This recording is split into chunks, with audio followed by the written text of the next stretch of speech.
I will talk about how can you enable content recommendations notifications on your Roblox app. All you have to do in the first, you just go down, click on more down here. When you click here on more, it's going to take you to this list. It's going to show for you like this. Then you just scrolling down here until you will find here settings, click on it. Then it's going to take you to this list here. Just click here on notifications.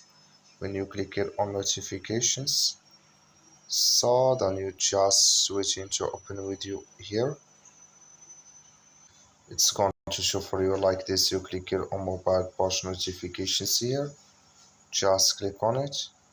So then it's going to show for you a list like this here. Just scrolling down here until you find here content recommendations, clicking this sign.